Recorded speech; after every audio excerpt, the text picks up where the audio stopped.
Ermu tässä terve. Ootko sä miettinyt, pääseekö sähköautolla Lappiin? Ei tarvi miettiä enää. Me käytiin mun perheen kanssa joulun alla sähköautolla Lapissa. Yritin löytää tietoa siitä, kuinka sinne pääsee semmosella, miten sinne kannattaa mennä. Löysin vähän tietoa, mutta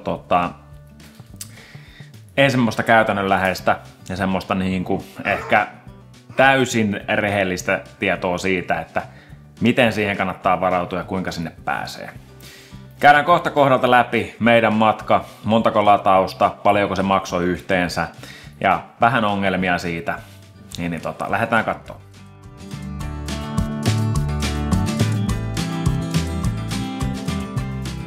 Meillä tosiaan on ID3 Pro Performance paketilla ja 58 kWh akulla, ilmalämpöpumppu 2021 ja 118 000 kilsaa ajettu. Tässä kohtaa, kun auto on ton verran ajettu, niin se akku ei välttämättä ole edes enää niin tuliterä kuin pakasta vedetty, tai ei edes ole. Mutta joka tapauksessa tommonen pikkuakkusempi, tostahan on vielä pienempi akku, mutta toi on se keskiakku, mistä mä en nyt löytänyt ihan hirveästi, että kuinka moni oli käynyt suorittamassa tällä semmosen Lapin retken. No kuinka me sitten, mitä me kaikkea meille lähti mukaan? Meille lähti totta kai auto, meille lähti minä, vaimoni, meidän 7-kuinen lapsi, koira ja kaikki matkatavarat. Ja okei, ei kaikki matkatavarat, osa meni sitten meidän seurueen toisella autolla suksiboksissa, joten eihän kaikki olisi tonne mahtunut. Oli se ehkä vähän suuruuden hulluutta lähteä tommosella kokoonpanolla, on tommonen esimerkiksi ilman koiraa ja lasta, niin on se pikkasen rennompaa, mutta ei se mitään. Jos jotain pitää ottaa huomioon siinä, kun lähdetään sähköautolla pienen lapsen kanssa ja koiran kanssa, niin ne tauot, ja ne meni nyt ihan yksi yhteen. Lapsi tarvii enemmän taukoa kuin auto, koirakin tarvii enemmän taukoa kuin auto, eli se lataukset ei ollut tässä se pullonkaula. Eli latauksien puolesta oltaisiin päästy jopa pidempiä välejä menemään. Ehkä yksi lataus pois matkalta, en tiedä, olisiko jopa saatu 2 jossain kohti. Mutta tosiaan, me lähdettiin täältä meidän kotoota, Hattulasta, käytiin Hämeenlinnassa ensin vielä asioilla. Sitten lähdettiin siirtymään kohti ensimmäistä latauspaikkaa. No, miten mä nämä latauspaikat arvoin? Se, millä tämmöistä matkaa mä lähdin suunnittelemaan, oli Better Road Planner-ohjelma. Se on appi puhelimelle, mikä toimii navigaattorina. Se ottaa huomioon auton latauksen, auton kulutuksen, sään ja sitten se ehdottaa reittejä ja latauksia ja se näyttää seuraavan lataustolpan noi vapaat paikat, onko se hirveän ruuhkane ja ainut vaan, että jos sinne haluaa yhdistää auton omat tiedot, niin se maksaa 6 € kuussa, mutta sanotaan näin, että se oli meille ainakin vörtti, koska se näki, että auto kuluttaakin vähemmän mitä arvioitu, tai mikä on semmoinen tilasto, siellä on semmoinen kirjasto, niin päästiin pidemmälle ja se tiesi tarjota sitten niitä lataustolppia pidemmälle, tai latauspysähdyksiä. No tosiaan koko matkaa se 950 kilsaa me lähdettiin Hattulasta ensimmäiselle latauspisteelle Neste Jämsänportti, siirtymä 132 kilsaa, tossa näkyy vähän hintoja, silloin oli vielä joku jouluale ja siinä ladattiin, se appi suositteli aina, että kuinka paljon pitää ladata, että päästään seuraavalle laturille. Ja tässä ladattiin sitten sen appin suosituksen mukaan, lataus kesti 46 minuuttia, me oltiin siinäkin pidempään, että saatiin lapsi huollettua, koira käytettyä, itse syötiin vähän se ja sitten lähdettiin jatkaa matkaa. Seuraava pysähdys meillä oli Neste Pihtipudas Niemenharju. Tässä vaiheessa mä huomasin, että tämä meidän appi ei ehdota näitä Neste My-latausasemia. Ne oli vissiin sen verran uusia, tai en mä tiedä, olihan niitä jo jonkin aikaa ollut, mutta niitä ei ollut vielä ilmestynyt sinne, tai siis ne näkyi siellä, mutta niitä ei ilmestynyt sinne, tai se ei ehdottanut niitä, vaikka ne oli tyhjiä. Voi olla, että mulla oli joku hinta-asetus siellä, tai olisiko voinut olla jopa semmoinen, että se vältää jotain tiettyjä asemia, en tiedä. Mutta joka tapauksessa tämmöinen löytyi siitä, ja tässä sitten ladattiin 40 kilowattia, pidettiin lounaspaussi, Se oli 55 min oli latausaika, me oltiin siinä pidempään parkissa, lataus maksoi 15 tai vajaa 16 euroa. Ja tää oli pisin siirtymä muistaakseni, 217 kilsaa. Akkuakin jäi. Mä aina tähtäsin siihen, että sitä akkua jäisi 10 pinnaa, mutta sitä jäi tosi usein 20 pinnaa, kun päästiin laturille.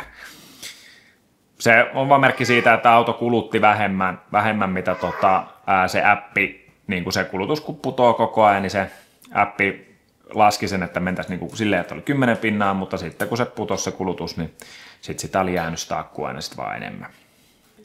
Tosta ajettiin Ouluun. Oulussa kaikki laturit oli hotellissa varattuja. Ei voi mitään. Päätettiin, että seuraavana päivänä niin ladataan sitten Prismalla siellä pikkasen pohjoisempana Oulussa, mutta kuinka kävikään. Epäonnistunut lataus Linnanmaan Prismalla. Siellä ABC-lataus ei toiminut. Siinä pari muutakin autoa koitti. Ne ei vaan lähtenyt lataamaan. Siitä tuli sitten ongelma, että ei saatu ladattua siellä ja jouduttiin siirtyä Helen Idea Park Ouluun, missä oli tämän reissun toinen kallis lataus. 216 kilsaa tuli siirtymään sieltä Niemenharjulta ja 45 minaa ladattiin. Pakkasta oli tässä kohtaa, olisiko ollut 10-12 astetta ja toi latauskin oli pikkasen hitaampi mitä ajateltiin. Mutta ei se mitään. Siinä ladattiin. Huoltotauko. Tallipäällikkö halusi videolle mukaan, ettei höpötellä mitään turhaa. Tosiaan tuossa ladattiin sitten se vajaa 28 kilowattia, lähdettiin kohti seuraavaa latausasemaa. Tää ei ollut suunniteltu tää Neste My Kemi. Mä taas bongasin siinä, että semmonenkin löytyy laturivaihtoehdoista. Tää meillä oli suunniteltu Recharge tai ABC-lataus tuolla Kemissä, mutta ne molemmat näytti punaista ja pahasti, eli ne oli varattuja. Moni muukin oli päättänyt sitten ladata niillä. Tässä oli kaikki lataustolpat tai laturit vapaita, kun mentiin tuohon ja tökättiin laturiin. Ja kaiken lisäksi tää oli yksi nopeimmista latureista. Latauksen kesto noin 30 minuuttia. Mulla ei ole tästä ihan suoraa faktatietoa, mutta me oltiin tässä pidempään parkissa sitten taas, kun toi 30 minuuttia, että ladattiin siinä se mitä tarvisi, että päästiin Rovaniemelle. Ja kuten huomaatte, niin hinta vaihtelee pikkasen näillä nesteasemilla. Täällä oli 0,33 senttiä kilowattitunti. Muistaakseni Lapin tuulella oli se 0,3, ei Lapin tuulella, kun tuolla Niemenharjolla oli 0,39. Mutta anyways, nämä laturit toimi hyvin ja näihin oli hyvin pääs. Ja tässä oli vaan pikkusiirtymä 91 kilsaa. Me todettiin, että me ladataan tässä näin, että se matka sinne Rovaniemelle menisi helpommin. Ja kun täällä ladattaisiin pikkasen enemmän, niin sitten siellä Rovaniemellä ei tarvitsisi ladata niin kauan. Se vaikutus aina siinä, että jos ladataan se mitä tarvii versus se, että ladataan pikkasen enemmän mitä tarvii, niin se on pois sieltä loppumatkasta latauksesta. No sitten mentiin Rovaniemelle asti. Siellä epäonnistunut lataus, Prisma Rovaniemi aivan täys, siis hirveä jono, siellä oli varmaan 5 autoa jonossa ja kaikki laturit täynnä. Niin todettiin, että ei, lähdetään etsiä laturia. Me hetken etsimisen jälkeen löydettiin tää K-Supermarket kauppatori, missä ladattiin sitten tommosen vajaa 14 kilowattituntia. 44 minuuttia, oli aika pitkä latausaika. Tässä laturissa ensinnäkin tää mietti aika kauan, että antaako se sähköä meille vai eikö. Ja sitten sen lisäksi, että se mietti sitä, tää sitten latas melko hitaasti. Pakkasta oli toki semmoinen parikymmentä muistaakseni, mutta en tiedä, jostain syystä siinä kävi näin.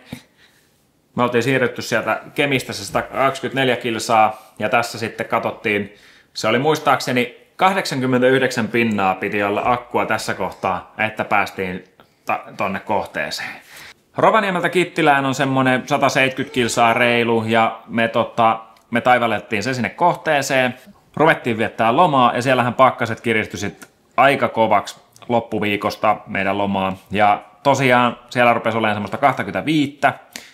Ja ennätys oli 36 muistaakseni yöpakkane. No niin, tallipäällikkö eli nuorimmainen vaati huoltotauon. Mutta itse kohteessa, jos voidaan puhua tämän meidän reissun ongelmista, niin siellä ne sitten tuli. Ne ei suoranaisesti ole ongelmia, liittyy Suomen säähän, -30, -36 pakkasta, sähköauto. Toimii hienosti, muutama pikavalo, ainut ongelma, kulutus aivan jäätävä. Tuommoisessa, missä ei ole akunesilämmitystä, ilmalämpöpumpulla ei tee mitään noissa pakkasissa, se lämmittää sillä sähkövastuksella. Auto lähti liikkeelle aina kun tarvisi, mutta sitä piti käydä lämmittämässä niissä tolpissa sitten, eli lataustolpissa. Tässäkin nähdään 25 pakkasta. Siinä se ei ole laturissa, mutta koko ajan menee semmoinen 3,5, ja jos laittoi automaatille ilmastointi, niin meni 9, eli vai 6, niin on se joka tapauksessa pakkanen ja sähköauto, se tuo omat haasteensa, mutta sen kanssa pärjää, siellä on latureita suht kattavasti tuolla levilläkin, niin kyllä siellä pärjää, ei siinä mitään. Mutta tosiaan, me oltiin kohteessa, vietetty hieno loma, siellä on päästy rentoutumaan ja hengitetty Lapin raikasta ilmaa. Tuli kotiinpaluun aika, lähtöaamuna kello 6.00, 33 pakkasta ja 98% akkua. Ei mitään, lähdettiin liikkeelle ja sitähän rupesi kuluun sit niin paljon sitä akkua. Meillä oli tosiaan 950 kilsaa pitäisi taittaa, ei minkäännäköistä paussia tai siis yöpymistä välissä, vaan mennään suoraan kotiin. Ensimmäinen lataus tosiaan Kittilässä, 21 kilsaa mökiltä taitettu tohon noin, akkuu kulu, olisiko ollut jopa 20 pinnaa, sitä meni tosi paljon. Ensinnäkin, että se auto lämpesi ja sitä pakkasta vaan oli se 33 astetta. Tökätään siinä K-lataukseen kiinni.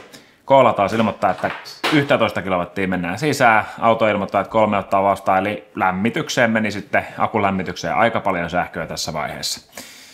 Tosiaan meillä palo semmonen 7 vikavaloa liittyen kaistavahtiin, 12 voltin akkuun, liikennemerkkitunnistukseen, kaikkea tällaista, mutta auto liikkuu, autoon tuli lämmintä, mutta sitä ei ollut järkevää lämmittää niin kuin 22 asteiseksi, että minimillä mennään 16 astetta minimipuhalluksella silleen, että ikkunat pysyy auki ja saattaisi se kulutus putoa, että päästään Rovaniemelle helposti tässä kohtaa. Kulutus näytti semmoista 38-33 kilowattia satasella, sillä ei ihan hirveä pitkiä matkoja taitettaisi, joten sitten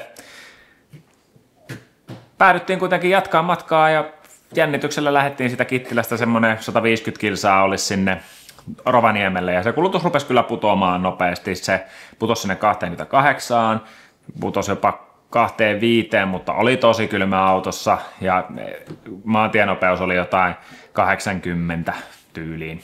Rovaniemelle tosiaan se 152 kilsaa Kittilästä ja kulutus sahas ja oli tosi korkea, mutta pakkanen rupesi putoamaan ja rupesi näyttämään siltä, että päästään takaisin niihin kulutuslukemiin. No ei ihan niihin, mitä menomatkalla oli. Menomatkalla oltiin niinkin pienessä kuin 16,7 kilowattia satasella, mutta nyt päästiin sinne 20 tuntuvaa 22 jotain siellä Rovaniemen kohdalla. Lataus Prisma Rovaniemi, ei ollut ruuhkaa ja tosiaan ABC:n edulliset pikalataushinnat, 42 kilowattia ladattiin, 58 minuuttia oli laturissa auto ja pakkastakin oli tässä kohtaa enää 22, eli se oli sitten jo 10 tullut alaspäin tässä kohtaa. No sitten lähdettiin etenemään samoja tuttuja latureita käyttäen.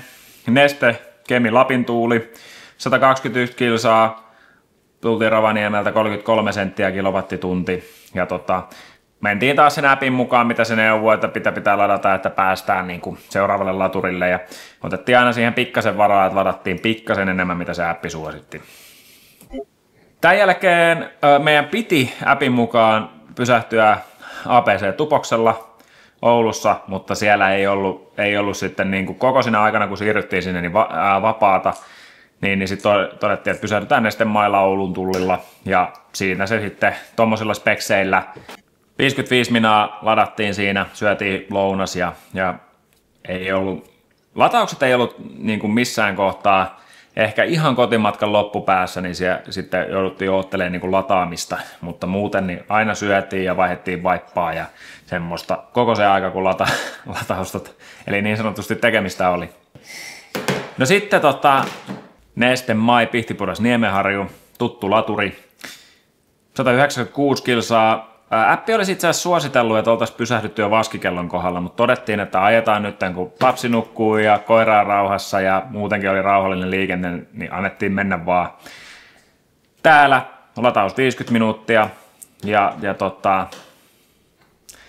lähdettiin kohti seuraavaa. Tämä laturi tämä oli tosi hyvässä kohdassa mun mielestä täältä meidän matkaa. Tämä laturi tavallaan, täällä oli vapaata ja justiin tää oli ehkä semmonen, missä mentiin aina lähimmässä sitä tavoitetta sitä, että kun appiin oli laitettu, että oltaisiin niinku 10 pinnassa, niin no me ei lähelle 10 pinnaa, mutta oltaisiko me oltu 16 pinnaa sitten paluumatkalla, kun mentiin tähän Neste Maille. Viimeinen lataus kotimatkalla Neste Jämsä ST1-latausasema. Halusin testata niitä. Pikalaturit on toki aina vähän kalliimpia, mutta tämä on niin selkeästi melkein tuplat kalliimpi, mitä Recharge silloin menomatkalla.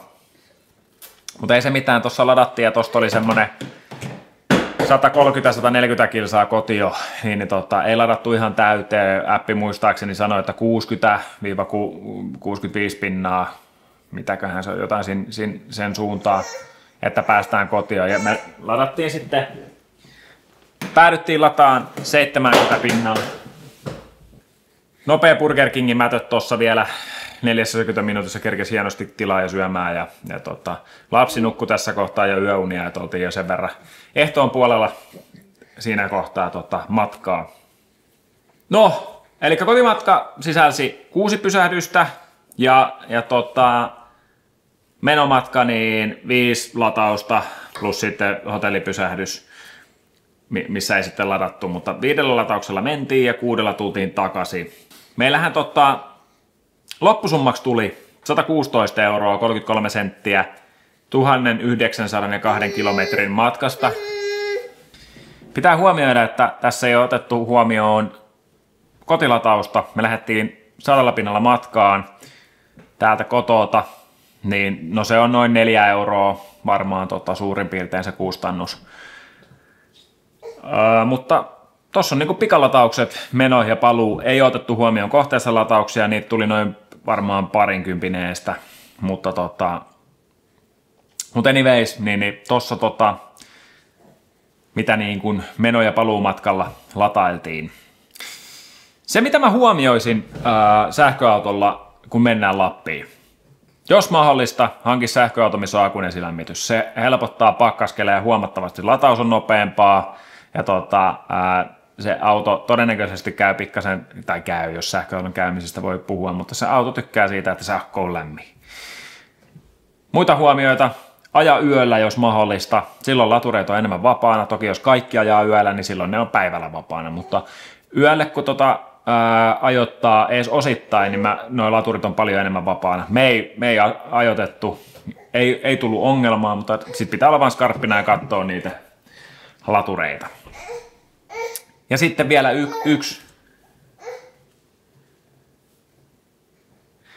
vielä yksi huomio, jos on mahdollista, niin latausmahdollisuus majoitukseen.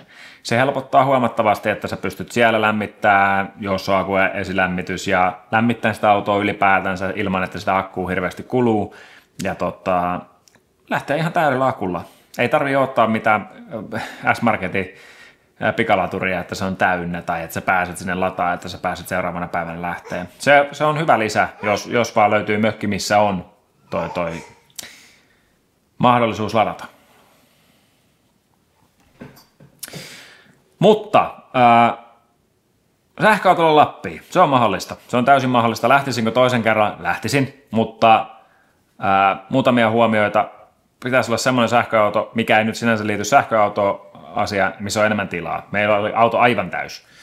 Toiseksi akkun esilämmitys ja kolmanneksi isompi akku. Tuolla keskiakullakin pääsee ihan kivasti, ja mä veikkaan, että toi on ihan kiva semmoinen matka-akku, mutta sitten sanotaan näin, että sit kun jos vaikka on lapsia kyydissä, jotka nukkuu päikkäreitä, ja ne vois nukkua pidemmät päikkärit sillä välin, kun pitäisi auto huutaakin laturiin, niin en mä tiedä, olisi ehkä kiva, että se matka etenisi kuitenkin sit siinä kohtaa silleen, että jos on mahdollista ajaa pidempään silleen, että siellä niin kuin matkustajat nukkuu ilman, että niin kuin tarviikin pysähtyä lataamaan, niin se on hyvä asia.